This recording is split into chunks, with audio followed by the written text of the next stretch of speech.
Hi, I'm Tony. And I'm David. We're from Revival Climbing Coalition. We're here today to go over some key features about our new Revival crash pad. When your crash pad arrives in the mail, it's going to come in one of two orientations, either with or without the backpack straps.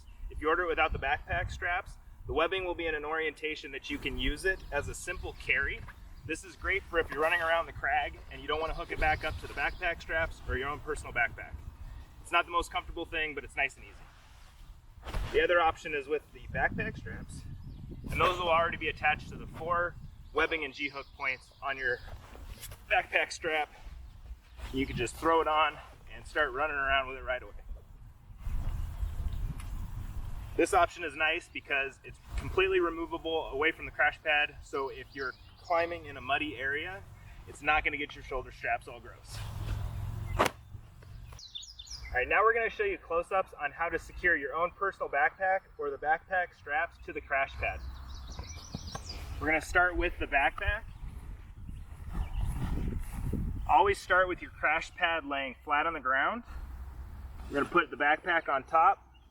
We're going to go to our top lengths of webbing first, run them underneath the shoulder strap, and go to the opposing webbing loop.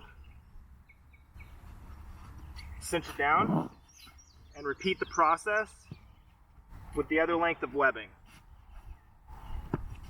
Cinch this down nice and tight. This will bring the backpack up high, and that'll keep the crash pad from being too low down your back and hitting you in the legs. For the lower lengths of webbing, you can either go through your waist belt or you can go through the bottom of the backpack strap. We're going to do the bottom of the backpack strap since that's what every single backpack in existence has. And you're going to return it to the same webbing loop and repeat it on the opposite side. You don't need to cinch this one down as much as the top. This is just for stability to keep the crash pad from rocking back and forth as you're on your approach.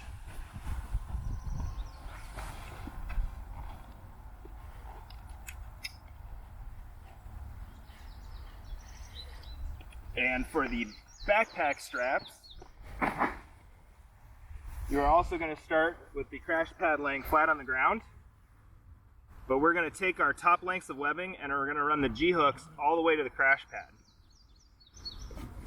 This will do the same thing, bringing your pad up higher on your back so it doesn't hit you in the legs on steep approaches. Hook your top 2 G-clips into your top webbing loops on the backpack strap and do the same on the bottom, but we're going to cinch the bottom down.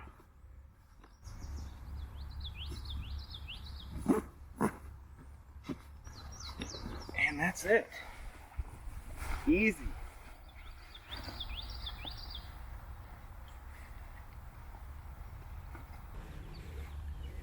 Another great feature in our pad is the ability to connect them on the ground. And the big advantage of a system like this over traditional pads is, with a traditional pad, if you landed and they slid apart, you have the risk of rolling an ankle. The same would go if they were stacked. If you came down on the edge here, you run a higher risk of rolling your ankle. So to mitigate that, we use our same backpack straps, and you're going to actually flip them logos opposing each other in this orientation, and then it's just the 4 connections across.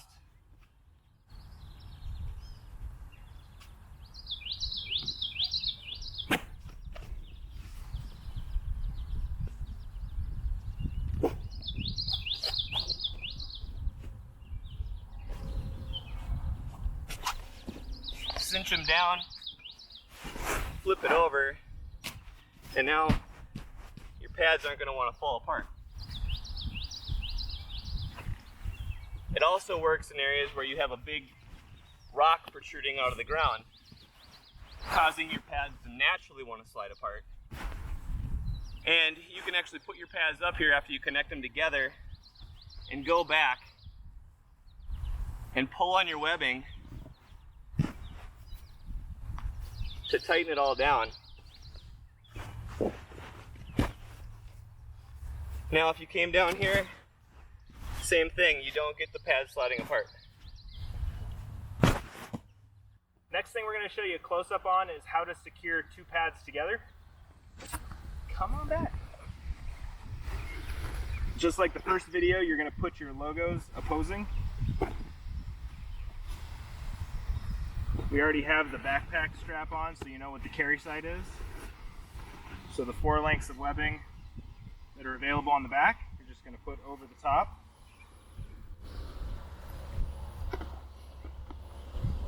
Take your G-hook, run it down to your webbing loop. You can see you actually have 2 different webbing loops. One's on the backpack strap and one's above it. Do the same thing on the other side.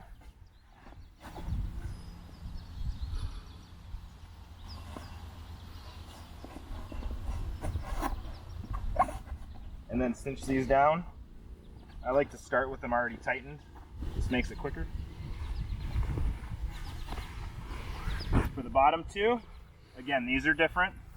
The first one is going to cinch to the closure system on the carrying side.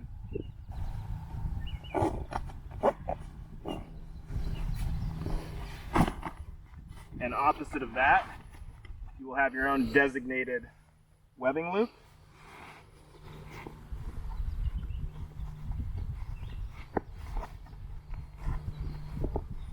Nice and tight.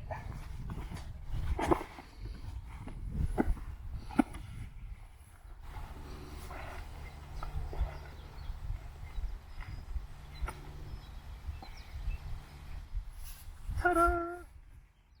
Alright, the last thing we wanted to show you a close-up of is how to put more than 2 pads together. We already did the 2, so we're going to add a 3rd one.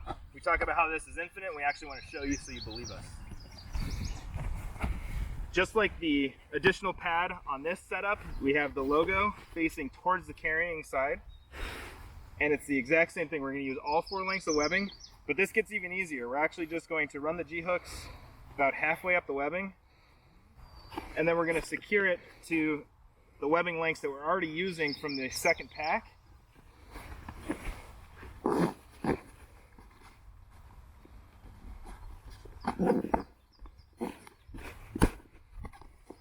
Get those nice and tight. And then the same thing on the bottom. We're just going to go back to the length of webbing on the second pad, cinch it down,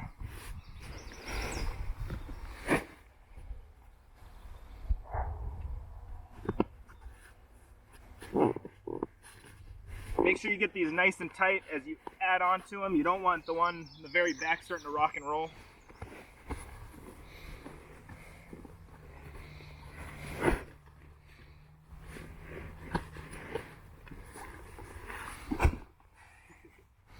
And the challenging part. And then you become a mule. And this does work with your own personal backpack. Keep that in mind. We're just using our backpack strap because it's quick and easy right now.